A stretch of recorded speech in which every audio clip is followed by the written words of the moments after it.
Welcome everyone to the PYRESWAP show.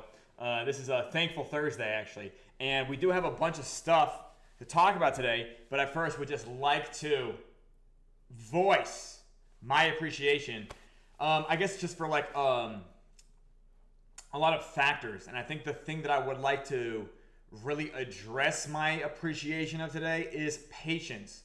For instance, right now, for those of you who don't know, we have actually transplanted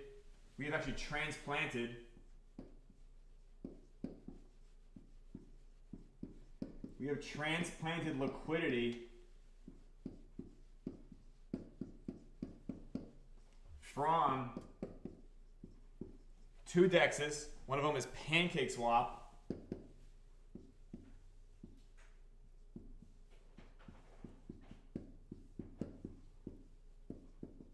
and the second one is called Redemption, which no longer exists.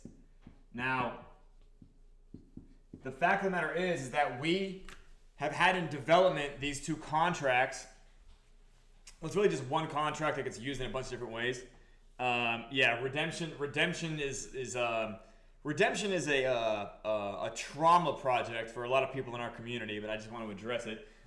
We have not reconfigured, or should I say, we have not been able to redistribute this liquidity to the actual people. Yeah. We've not been able to do this yet. And like there's been a bunch of factors. And like one of them is that like we have in fact borrowed against this money. Does that make sense? Like the liquidity's been transplanted, but some of it got withdrawn. And we borrowed in the form of BNB and Phantom. Does that make sense? One of the reasons we were doing this is actually some of the same reasons that you guys earlier this week were talking about withdrawing liquidity from the bottom. Does that make sense? Because we knew that if we withdrew the liquidity right there, we would be able to ride the pump of PYREBNB, 2Ohm, DIBS, and PYREPhantom to the point where we're able to pay off that debt and then some. Literally like 10x, be able to 10x the amount of money we're borrowing. Since we consider ourselves in the practice of banking, this is arguably something that would make sense for us to do, especially considering that all of the liquidity on these two DEXs was abandoned for about a year. Does that make sense? Like the farms where this liquidity was staked, the nodes, the what have you, was abandoned for about a year. There is certain criteria, like legally, when it comes to like abandoning property. We also have this outstanding obligation to reimburse the people who staked into the nodes of DIBS, right? And the nodes are arguably just a Ponzi scheme that don't end up working out. And when we took over the project of DIBS, I like deliberately declared that we were going to take care of that debt from the DIBS noders. Like I was going to say, hey, listen, like there was no money left there, by the way. Like it was withdrawn, right? Like there was no money in the back end of the nodes. But I just said that we were going to bring everybody back to whole, even if it took however long it took. The project, we're still bullish on our own success and our ability to do this. However, it just requires patience of everybody involved. And I don't want to diminish or like dismiss or besmirch anybody else's stress or patience concerning this process. But I want you to know that it tests my patience as well. For those of you who remember, this project's own development roadmap has since it's extended as far as it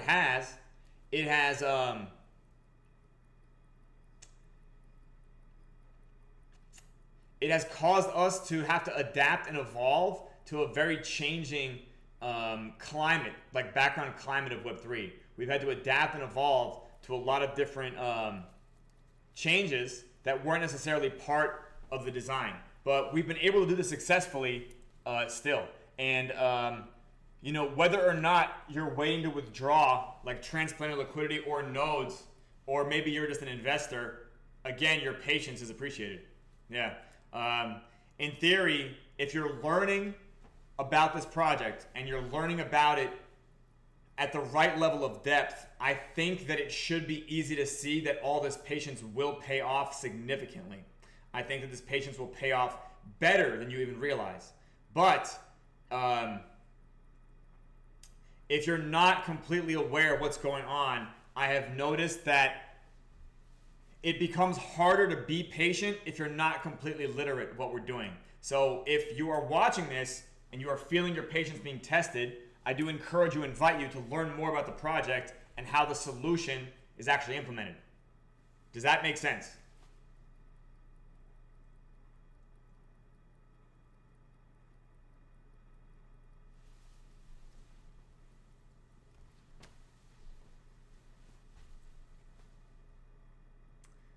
I guess I'm not audible.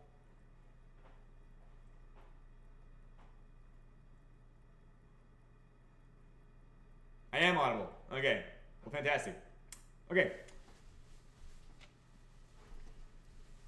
Again, there you go. I want to also be grateful for Abolito and Alessio and Pega who have helped me out by answering, if that makes sense, in the chat, to let me know that me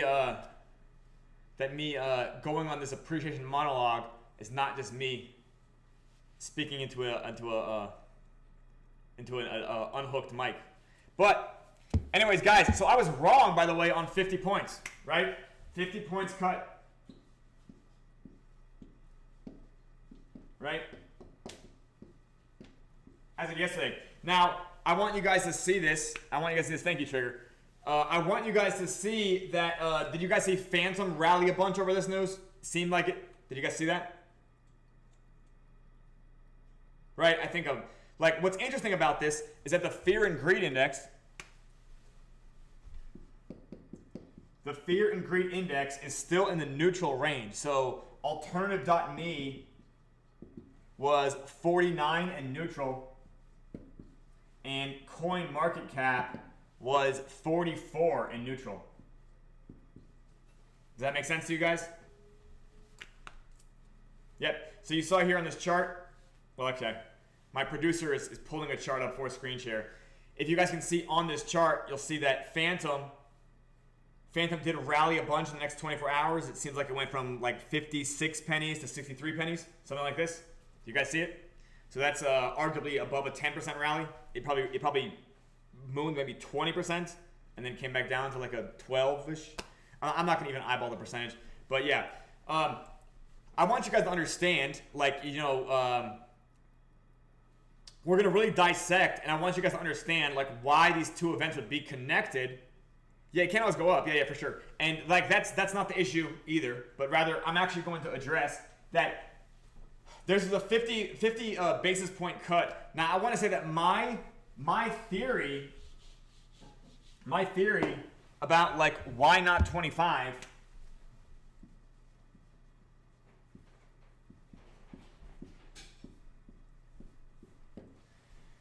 about why not 25 basis points is because this probably implies that J-Pow felt it might go unnoticed.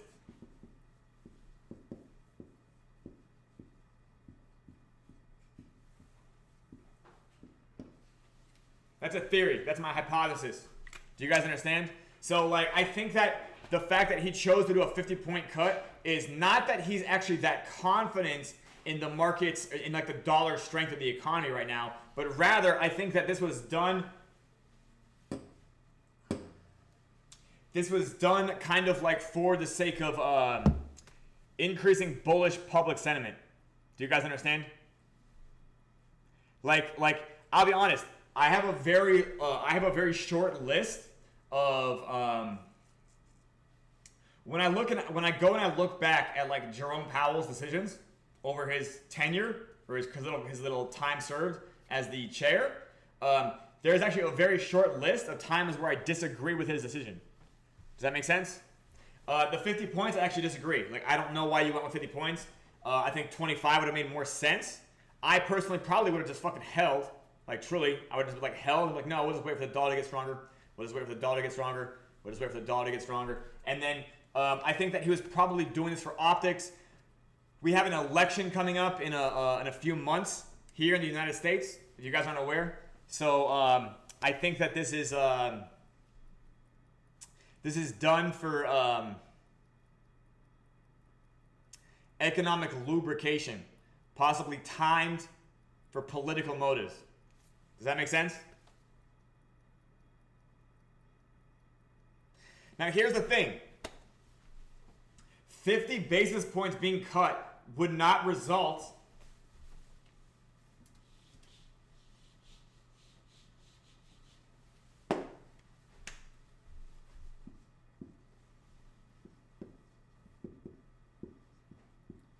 this does not cause Phantom to rally 20%. Does that make sense? Do you guys know why I'm saying this? Do you guys know what I mean when I say this?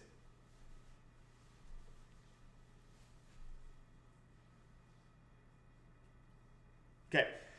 Basically speaking, by the time Jerome says this, right? By the time Jerome says that, that does go into effect that day. So a lot of the interest rates that he's in fact cutting from the interest rate, yeah.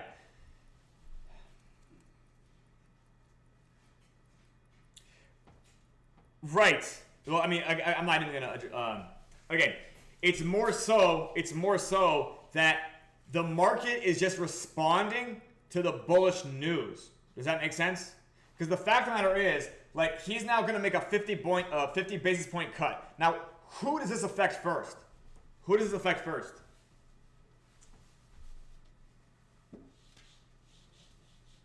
Let's say sequence. We're going to talk about a sequence of events.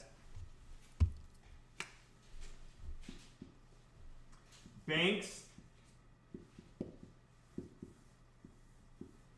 that borrow from the Fed now pay less to borrow. That's the first, like, these are the, do you guys know what a primary catalyst is?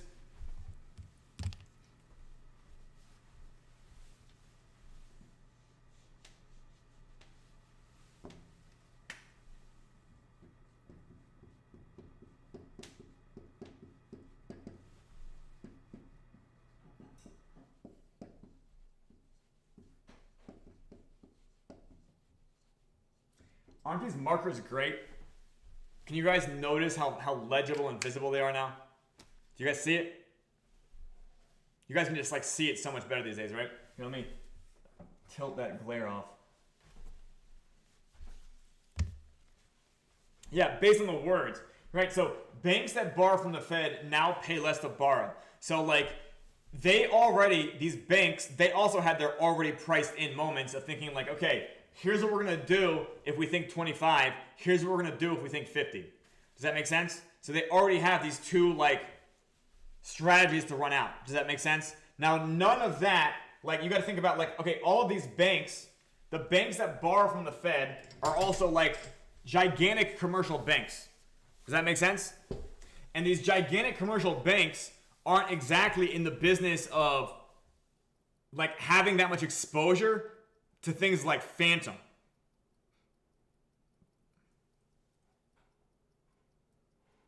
Oh, for Alessio, for Pyre Phantom, we just won't ever have that. Yeah, because it doesn't look like a ticker.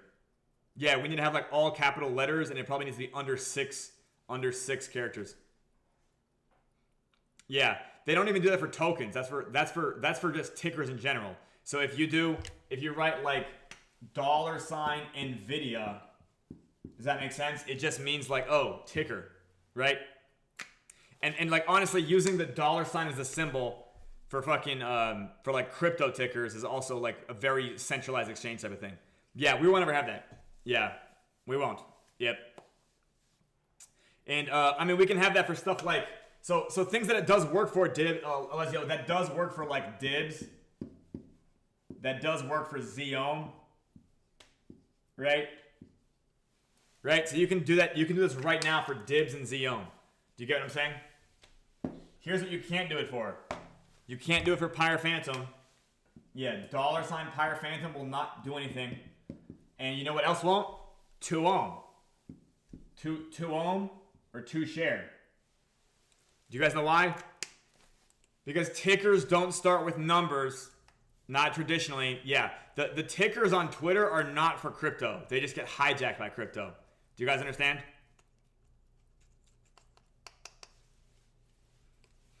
Do you guys understand? Yeah. Like 2-1 will never have that because like there's a 2 here. Did you guys know about the 2? Did you guys know about that?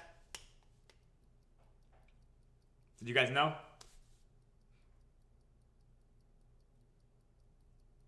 Yeah, all right. Pyre Phantom, again, it's like a lowercase prefix. Again, this is not an equity either. Does that make sense? Like these are not equities. Like that's not what these assets are. These are debt instruments. These are like bonds. So like legitimately, you know, when you look at like the types of tickers for like more exotic instruments, they are just weirder, right? But like yeah, we're just never gonna have that going for us, which is fine. Like I guarantee you, that's not like something that, oh no, the problem was we didn't have the $ going for us on Twitter. Neither did fucking Satoshi Nakamoto, okay? But yeah, Dibs will already do that. Xeon will do that as well. Frozen Tomb and Snow Tomb, they'll do it as well. Okay, so banks that borrow from the Fed now pay less to borrow. So they can, in fact,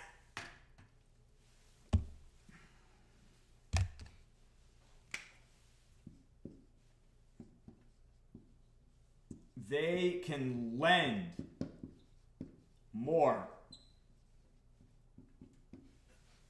Do you guys understand? They can lend more. Right?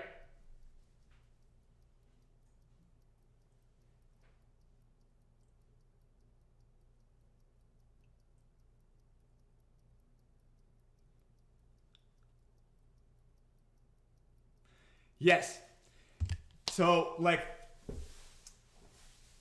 now them being able to lend more, like, this doesn't necessarily directly apply to the instruments that are already issued. So what this means is, like, new loans being originated, does that make sense? They can have lower interest rates, or they can have higher limits. Does that make sense? So credit limits can go up, and credit rates can go down. They can go down. Does that make sense? They can go down, right? It's more like it allows them to go down. It doesn't mean that they will go down, right? But it allows them to. Okay, so they can lend more. So like in theory, enough dominoes in this chain, and it's like, oh, somebody's out there maxing out their credit card on fucking Phantom? Is that what someone's doing? Like they did that as of yesterday? So in theory, Phantom's reaction could be directly related to the 50 BPS cut, but it's mostly what you call a Keynesian beauty contest. Does that make sense? We're going to do Keynesian beauty contest. Do you guys understand? Like, what is the actual sequence of dominoes? Banks can lend more. This applies to, like, new loans originated starting the next day. Like, starting today, new loans are now cheaper. So people can refinance. Does that make sense? So refinancing becomes available. And this kind of, like, slowly begins freeing up more liquid. It begins freeing up more, I guess, capital in a bunch of different places. Does that make sense? Almost like nucleation. It's a stochastic process itself.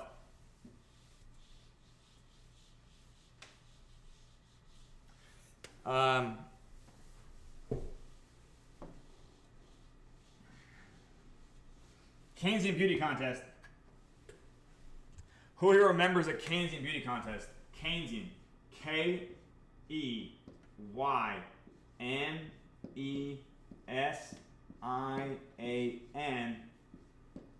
Beauty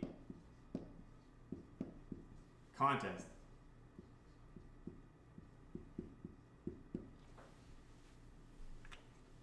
Okay. Also known as a KBC.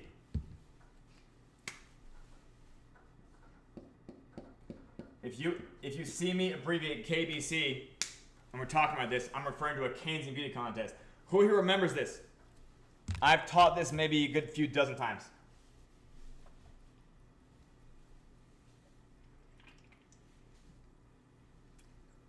Dr. Mack remembers it. Peg remembers it. Okay.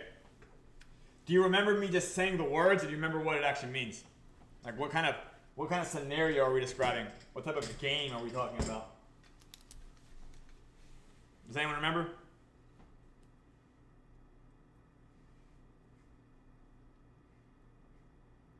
Okay, I appreciate that.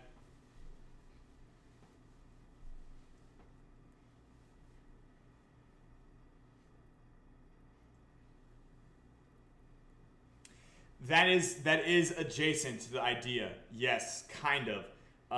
Yeah, not Plato's cave.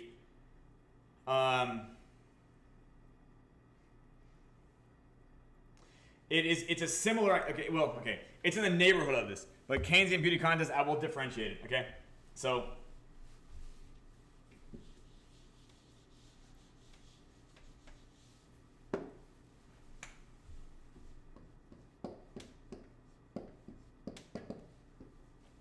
So first things first is I'm going to pull this up on the old Wikipedia.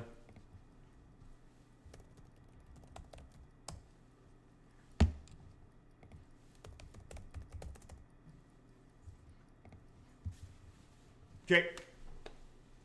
So a Keynesian beauty contest. A Keynesian beauty contest describes a beauty contest where judges are awarded for selecting the most popular faces among all judges rather than those they personally find the most attractive. Let me just put that in a fucking bullet point.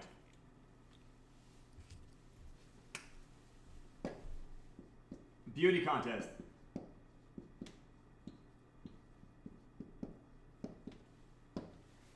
Judges are rewarded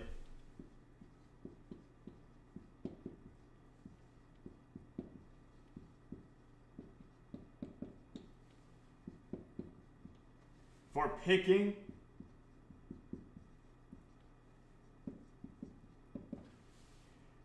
the most popular face. I'm going to write this in a different color.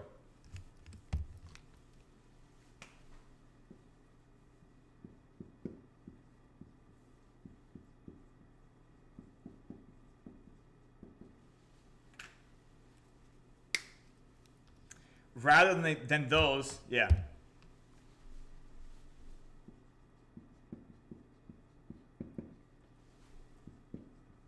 Rather than their personal favorite.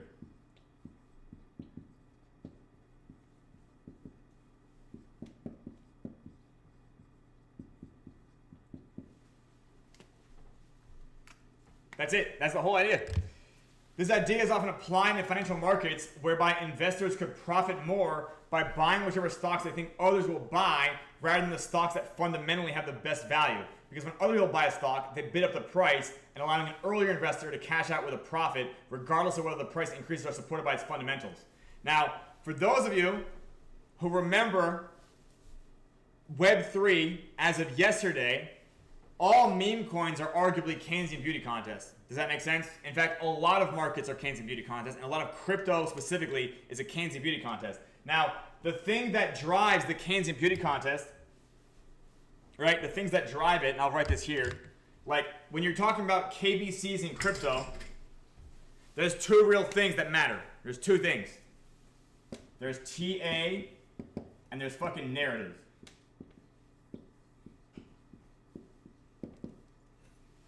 Does that make sense?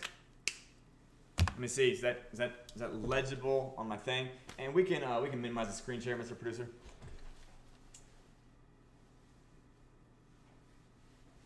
Okay. Do you guys understand? Beauty contests where judges are rewarded for producing the most popular face among the other judges rather than the personal favorite. Do you guys remember what I talked about yesterday? Where I said the first question is to ask what you're thinking, and the second question is to ask what everybody else is thinking? Okay. There's a reason, there's a reason for this. This is arguably a kind of like a reversal for the thing. I don't really know how to describe this, but this is like a reversal of the idea, or really I guess it's like a remix of the idea. But literally, you have to make sure, again, that while they might be calculating a fundamental decision, you have to understand that sometimes the Keynesian beauty contest can override the fundamentals. Do you guys understand? Why are we, as PYRESWAP, spending time getting our consideration phase aligned, like making sure our Twitters are posting content regularly. Why are we making sure our Discords are saying GM? And then why do we go through all the acrobatics of getting our chart into a very easy uptrend to achieve? Does that make sense? Because in order to kind of break through the perfuncto heuristic analysis of the Web3 user base, you have to be able to make them think about whether or not this is a winner, not based on their own fundamental analysis, but just on whether or not they think it's popular. Does that make sense? So literally, like, us feigning our own popularity and creating this self-fulfills a prophecy called the, I guess, the Pygmalion effect sometimes. Pygmalion effect, let me see if that's even true.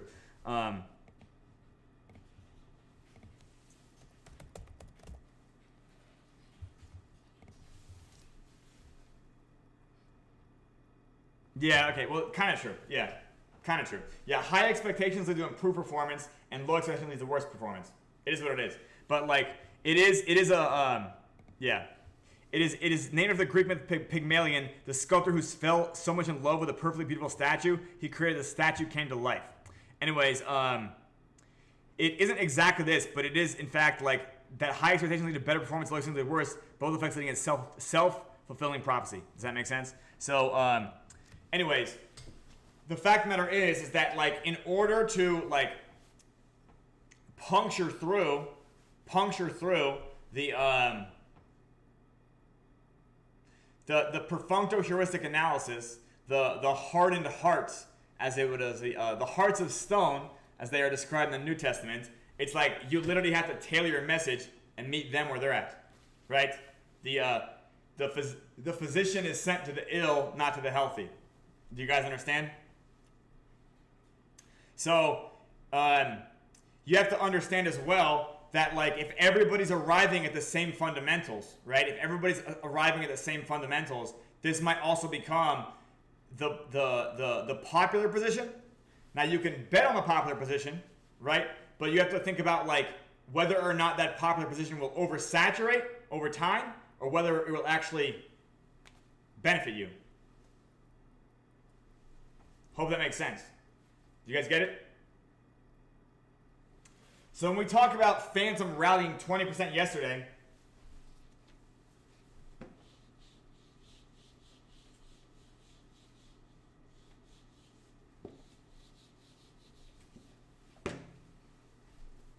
right?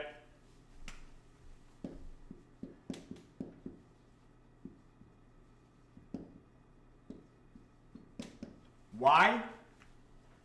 What are the two things? What are the two things again?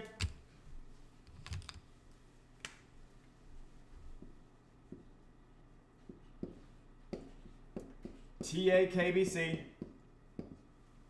and narrative KBC. Does that make sense?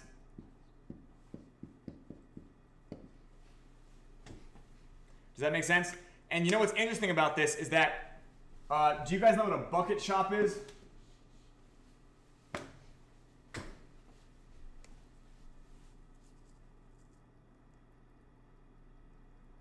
Bucket shop. Bucket shop.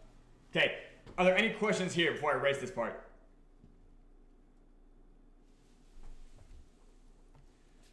Hello to everybody watching on Twitter or whatever platform you're on, or Kick or Twitch. Or YouTube, I guess. Any questions before I erase this? Okay. Fantastic.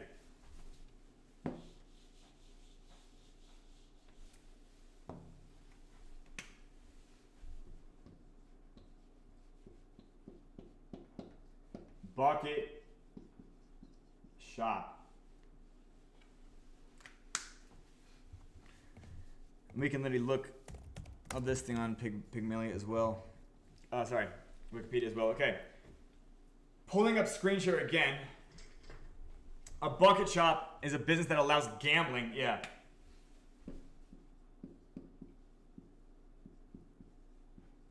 Gambling based on the prices. Yeah.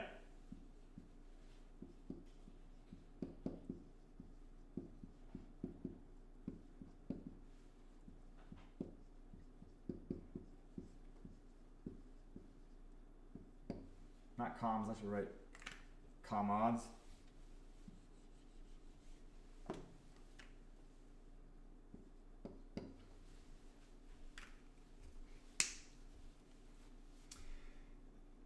In 1906, the Supreme Court ruling defined a bucket shop as an establishment not only for the transaction of the stock exchange business, but really for the registration of bets, wagers, usually for small amounts, on the rise or fall of the prices of stocks, grain, oil, there being no transfer or delivery of the stocks nominally dealt in, meaning the underlying is not there. Hilariously, this was called a ducaton.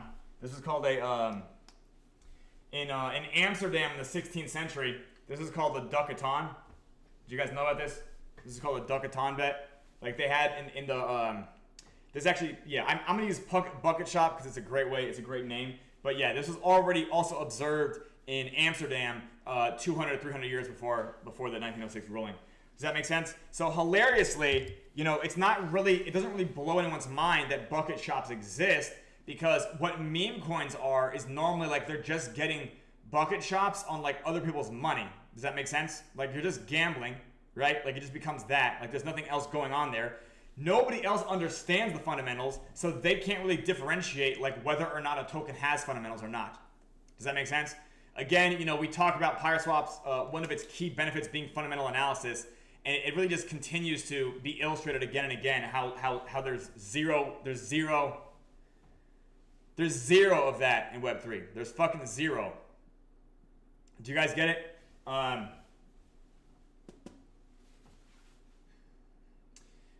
So when you have this Keynesian beauty contest, or you have this KBC effect happening to Phantom, arguably the traders who are rallying Phantom, they're betting on the KBC of other traders, how they would react to Phantom, and then arguably like they're all just kind of placing a side bet based on what they think will happen to crypto as a whole because of it. Does that make sense? They are like front running the effect, right? Speculatively. Does that make sense? Like in order for Phantom's gas, okay.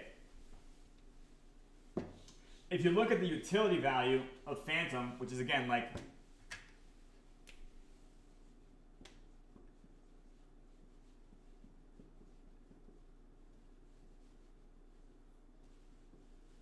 you have gas, and of course you can also like me for Sonic, right? Or should we say migrate?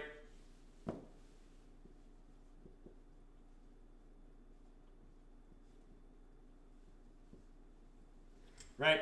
Now I have no idea like if you can even do this yet, so I'm assuming that the only utility value is gas, right? Is that correct, Mr. Producer? Yeah. All right. So I don't think I do this yet. I think October is when I heard. November. I don't fucking know. But it's not like there's 20% surge in DApps on Phantom, right? Was there a 20% overnight surge in DApps? Was there a 20% surge in TVL? Was there a 20% surge in transaction volume? Yeah. Okay. Anyways, so again, Keynesian beauty contest of narrative and TA. I'm okay with Phantom going up. Arguably, it means that all of their tokens that we hold on Phantom have a higher multiplier. Does that make sense? Higher possible ceiling. But I want you guys to understand again that Jerome Powell, like, okay, our fundamentals, which are causing the uptrend. In fact, I can just pull it up. We can take a look. Our fundamentals are. I would really like it if we could make PYRESWAP that type of community where our fundamentals are what's understood more so than any fucking narrative. Does that make sense? Like literally, like this ideological schism that we can go on, this fucking journey is just so relevant. Do you guys understand? Like it's I cannot stress this enough. I will literally pull up Deck Screener right now.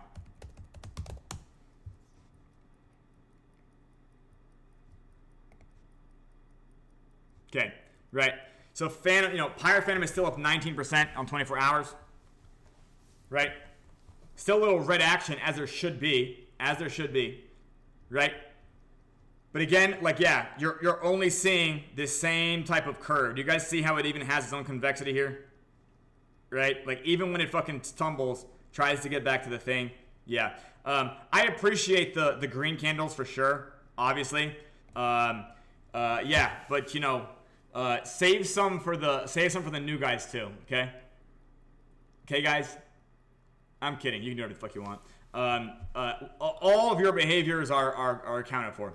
Yeah, the entirety of your actions are in the design, right? There's only so many things you guys can do. Okay, do you guys know what they are? There's only so many things that a Web3 user can do. Do you guys understand? When it comes to instrument.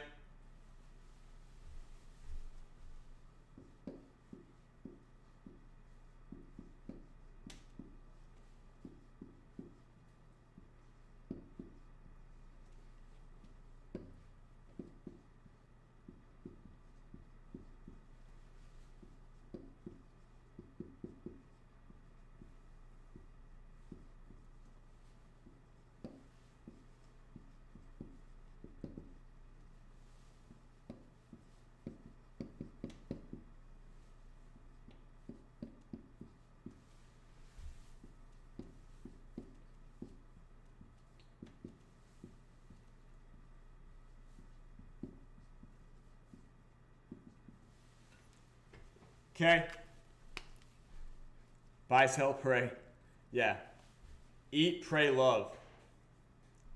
Leveraged prayer, yes.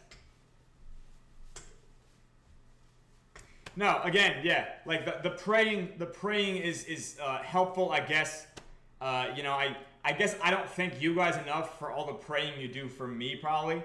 Out of your own self-interest, but I do appreciate regardless. But again, there's only 8 things. Do you guys get it? There's only 8 things. Like arguably utility and TU, I only differentiate them for the sake of like supply, which most people don't care about. You can swap that creates a buy. You can swap that creates a sell. Really, these are both the same thing, but looking at it from 2 different directions, right? You can deepen liquidity on a pair. You can withdraw liquidity on a pair. You can do nothing. You can utilize it. You can terminally utilize it, or you can create a black swan exploitation. Does that make sense? There's only so many things you can do, right? In theory, you guys could go market it, right? You guys could go like shill it to your family at Thanksgiving, right? But again, like it's not really relevant, right? At the end of the day, all you're doing is creating more people that would swap buy or provide LP. Do you guys get what I'm saying? So like this amount of like this total amount of combinations. So like if you can imagine that you're at a restaurant, right? And the menu has 8 different options, right? It's like you can fill this restaurant with an infinite amount of people. Does that make sense? And like the restaurant will either figure out how to function or it won't, right? The only thing that if people order like doesn't make sense is this one.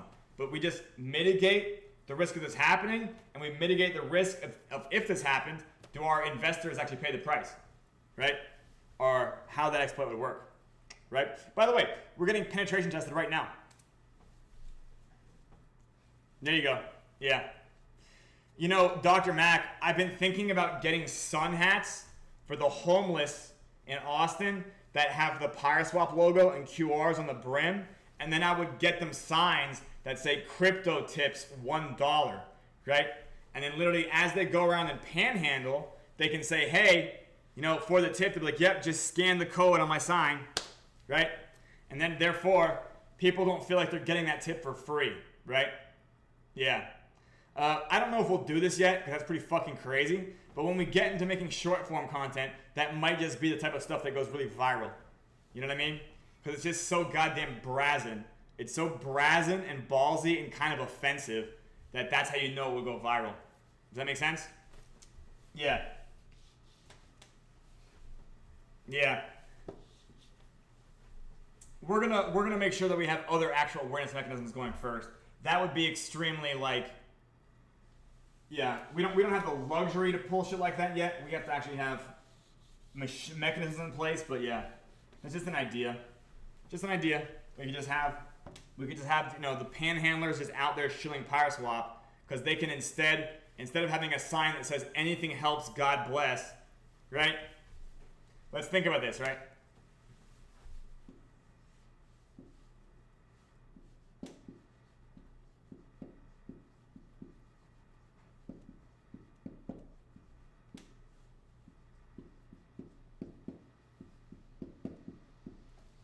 Versus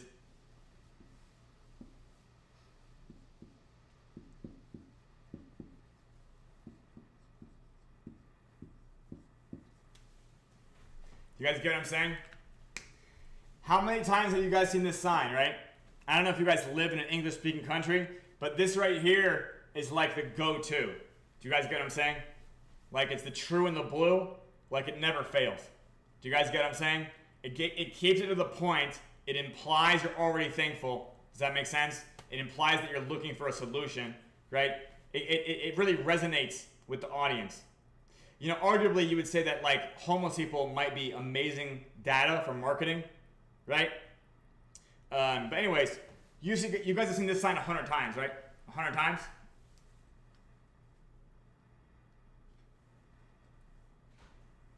Yeah.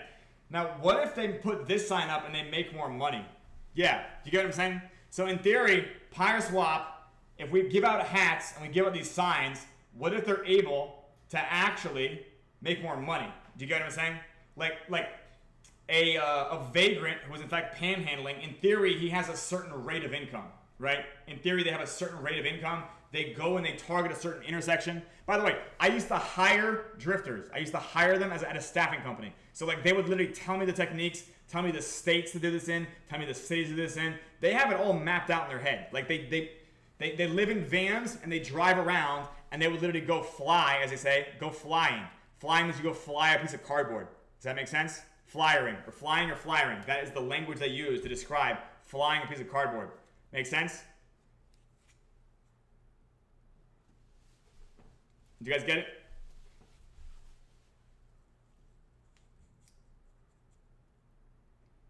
All right. So anyways, in theory, the ones that have been doing it for a while, and most of them have, they kind of have an idea of whether or not something will work or whether it won't work. But the good news is they now know, they generally know that if they have something to offer, they are more likely to convert. Does that make sense? Yeah, Seabiscuit, yeah, like they're literally like, yeah, there's an entire industry. Does that make sense? I think everybody thinks that, oh no, they're suffering. It's like they're surviving. Yeah, and they have a strategy and they have a playbook, as it were. Yeah, so I know certain states are considered bad for it. Other states are considered good for it, right?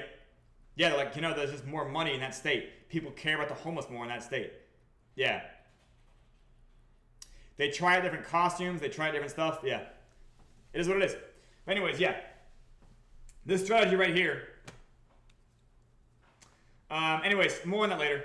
More on that way later. Yeah. I'm not saying we're really married to doing this. I think that maybe later it will just be that kind of like offensive, no fucking way is there a homeless guy giving out crypto tips for $1. Does that make sense? It's just like so, it's like such a shock and awe type of, does that make sense? It has a shock value aspect, right? Do you guys get what I'm saying?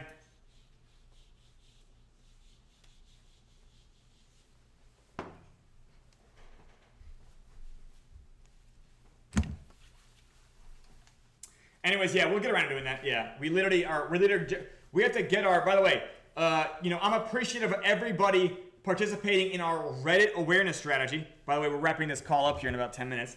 Our Reddit awareness strategy, tomorrow we have another training session where everybody's invited. There may or may not be other projects already copying us. I heard a rumor that other projects are already copying this strategy because apparently they are just bullish on our ability to organize. Not sure if it's true, but I heard it in a rumor. You know, great things don't happen overnight, and I think that a lot of great stuff has already happened in the first like week or two of being organized. I only expect us to get tighter and smoother and more sophisticated in this Reddit strategy to the point that it is in fact rumor milling all over the place. Yes, Pirate Producer is correct. We are in fact taking this PYRESWAP show, taking man on the street content, possibly taking other videos that we've done, and we're going to turn it into short form as well for the sake of organizing our own short form virality factory. Does that make sense? Because like that's another awareness generator, right?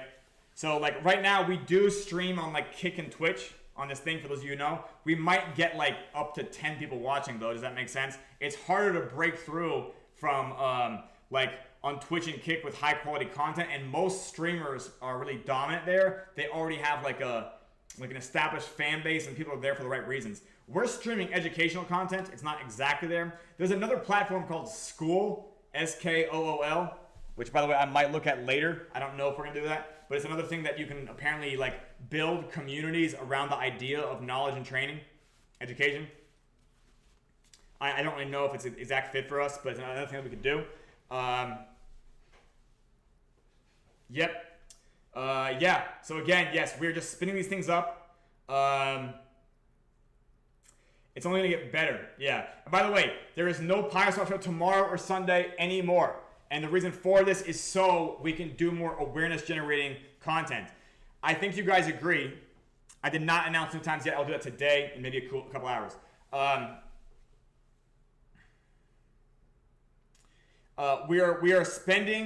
We're cutting 1/3 of the shows, right? We're going from six days to 4 days. One, because doing this 4 days a week is already way more than everybody else does, right? And it provides for plenty of historical content as well. And the fact of the matter is that I can invest more time and more energy in doing other things. Now, believe it or not, I want you guys to understand something as well, and this is also kind of psychological. We have to adapt our marketing strategy towards what works. Do you guys understand? We have to adapt our DeFi application towards what works. Does that make sense? So like we had to design active staking around something that a Web3 user would actually like. Does that make sense to you guys? Like it had to be like we had to get inside their head and think about whether or not they are the market for this. Does that make sense? Like overall, I think we have proven at least a certain fraction is. Does that make sense? Even if they aren't participating in active staking, they can at least understand why other people are using this right now today. Does that make sense? Does that make sense? So additionally, in our marketing strategy, I have to be on camera, right? Like I have to be the KOL, I have to be the influencer. You know, I am, this was probably like something that I could never walk away from or like delay for that long anyways, right? So that is also why content where I am on camera is also kind of critical for the secondary objective of building my personal brand. Like if you guys aren't aware, because of my level of ideological divergence with the rest of, I guess what I consider DeFi conventionalism, it requires to have that human brand. Do you guys get what I'm saying? Like if you look at like some of the meme coins right now, like a lot of the meme coins that are working or quote unquote making gains are the ones that have an actual like influencer or thought leader behind it. Does that make sense?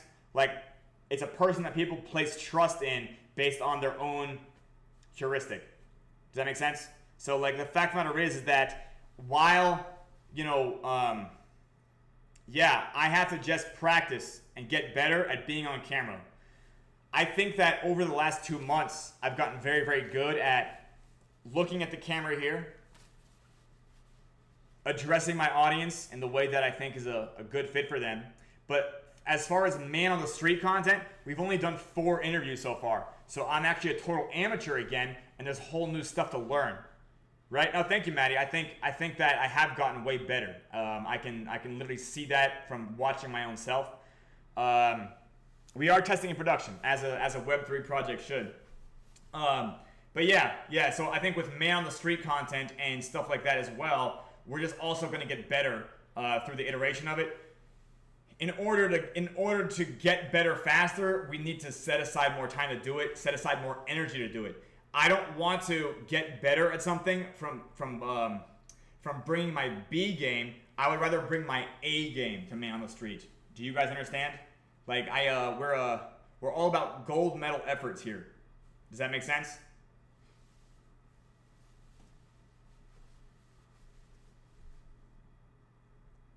And I appreciate your guys' patience again, because this project has certainly tested mine, and I know that you guys have seen projects with way less going for it take off way quicker, or what appears to be way quicker at least. And yeah, like the laws of the universe imply that us being delayed, this is just a rubber band that we're pulling against. Does that make sense? Like when this project explodes, it might explode way bigger than anybody ever planned or dreamed of. Do you guys get what I'm saying? Like that is in fact the way things tend to work. Do you guys know what I mean? Yeah, like you're just going to get these delays. just like for your bags, like a lot of you guys, I think that when the significant 100x's happen in this project, I think that a lot of you guys won't go broke immediately after. Does that make sense? And I mean to say that in the most bullish way possible. I think that if you guys, or should I say when you guys, become millionaires or multimillionaires off this project, you have an increased chance of staying millionaires or multimillionaires after the fact. Does that make sense? Because I know a lot of you might have been intermittently millionaires in the past, right? Do you guys understand? Maybe a lot of you were intermittently millionaires in the past, but being an intermittent millionaire is not really the goal. Yeah, Pirate Producer, Pirate Producer has war stories. Oh yeah, we're all millionaires in not even gonna talk about that. Well, electronic, a lot of people I know had 6-figure and 7-figure bags of certain tomb forks, things like that, or maybe even gas coins.